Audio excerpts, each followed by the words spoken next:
আসসালামু আলাইকুম everyone. Culinary art by সঞ্জুর আজকের আয়োজনে আপনাদেরকে ওয়েলকাম জানাচ্ছি। পিঠাপুলির আয়োজনে আজকে খুব সহজ একটি পিঠা তৈরি করে দেখাবো, যেটি হলো চিতই পিঠা। এটা বাসায় বানানো খুবই সহজ, অনেকের কাছে কঠিন মনে হয়। আমি কিছু টিপস অ্যান্ড ট্রিক্স শেয়ার করেছি। আমার রেসিপি ফলো করে বাসায় তৈরি করলে পিঠা হবে ফুলকো, জালিদার এবং সফট। শুরু থেকে শেষ পর্যন্ত রেসিপিটি দেখার অনুরোধ রইল। তো চলুন শুরু করা যাক। প্রথমে আমি একটি মিক্সিং বোল নিয়ে নিয়েছি। তারপর এখানে 3 কাপ পরিমাণ চালের গুঁড়ো দিচ্ছি। আমি আজকে শুকনো চালের গুঁড়ো দিয়ে তৈরি করে দেখাবো। অবশ্যই চালের গুঁড়োটা চেলে নিবেন। চেলে নেওয়া হয়ে গিয়েছে। এরপর দিয়ে দিব স্বাদমতো লবণ দিয়ে একটু ভালো মতো মিক্স করে নিব। তারপর আমি দিয়ে দিব গরম পানি। এমনভাবে গরম করতে হবে যেন খুবই বেশি গরম এবং খুবই বেশি ঠান্ডা না হয়, মিডিয়াম হয়। আপনি যেন একটি আঙুল ডুবিয়ে রাখতে পারেন, এরকমভাবে গরম করে নেবেন। তারপর আমি এখানে ফার্স্টে 2 কাপ পরিমাণ পানি দিয়ে ভালো মতো মিশিয়ে নিয়েছি। এরপর আমি আরও 1 কাপ দিয়েছি। আপনাদের চাইলে একটু কম বেশি লাগতে পারে। আমার 3 কাপ, তারপর 2 থেকে 3 টেবিল চামচ পরিমাণ পানি বেশি লেগেছে। তো আমি ফার্স্টে 3 কাপ পানি দিয়ে ভালো মতো এটাকে মিক্স করে নেব। যত ভালোভাবে আপনারা বিট করবেন তত ভালো হবে আপনাদের পিঠা এবং ফুলবে। কিছুক্ষণ বিট করার পর আমি এটাকে রেখে দিয়েছিলাম প্রায় 2 ঘন্টার মতো।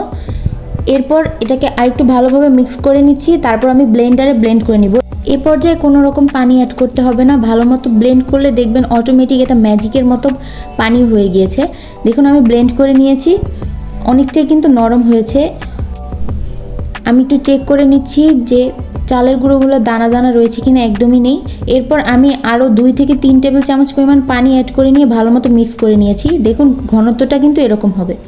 এরপর ভাজার আগে দিয়ে আমি বেকিং পাউডার অ্যাড করব। এখানে আমি প্রায় 2 চা চামচ পরিমাণ বেকিং পাউডার নিয়েছি। ভালো মতো মিক্স করে নিয়ে এবার আমি পিঠাগুলো ভাজতে চলে যাব। চেষ্টা করবেন এরকম লোহার কড়াইতে করার জন্য। আমি পানীয় তেল মিক্স করে নিয়েছি। এরপর একটি সুতি কাপড়ের সাহায্যে ব্রাশ করে নেব। খুবই ভালোভাবে কড়াইটাকে গরম করে নিতে হবে যেন ধোঁয়া ওঠা গরম হয়। দেখেছেন কিভাবে ধোঁয়াগুলো উঠেছে।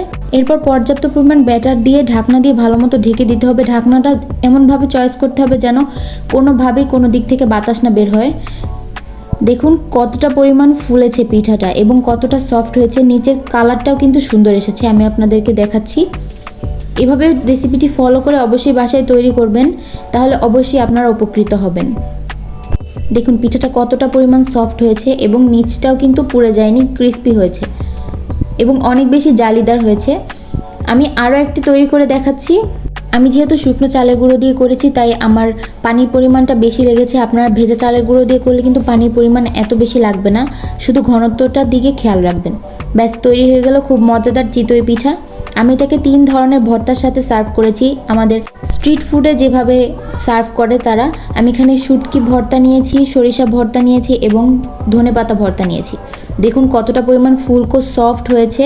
আমি আপনাদের ছিঁড়ে দেখাচ্ছি। ততক্ষণে যদি আপনাদের আমার রেসিপিটি ভালো লেগে থাকে তাহলে প্লিজ ছোট্ট একটি হেল্প লাগবে, আমার চ্যানেলটিকে সাবস্ক্রাইব করে দিবেন যারা এখনও সাবস্ক্রাইব করেননি, এবং যারা এতক্ষণে সাবস্ক্রাইব করেছেন তাদেরকে অসংখ্য ধন্যবাদ। আর আমার রেসিপিটি যদি ভালো লাগে তাহলে ফ্রেন্ডস ফ্যামিলির সঙ্গে শেয়ার করতে পারেন এবং প্লিজ একটি লাইক দিয়ে দিবেন। আপনাদের লাইক এবং কমেন্ট আমাকে অনেক বেশি উৎসাহ দেয়। দেখুন কতটা পরিমাণ সফট হয়েছে পিঠাটা। বাসায় অবশ্যই একবার তৈরি করে দেখবেন। আপনারা চাইলে মাংসের ঝোল বা গুড় দিয়ে পিঠাটাকে সার্ভ করতে পারেন। আপনাদের টেস্ট ওয়াইজ আপনারা যেভাবে ইচ্ছা পিঠাটাকে সার্ভ করতে পারেন। পিঠাগুলির আয়োজনে আমি আবারও হাজির হয়ে যাব নতুন কোনো রেসিপি নিয়ে। ততক্ষণ আমার সাথে থাকবেন। এতক্ষণ সাথে থাকার জন্য সবাইকে অসংখ্য ধন্যবাদ। আজ বিদায় নিচ্ছি। আল্লাহ হাফেজ। আসসালামু আলাইকুম।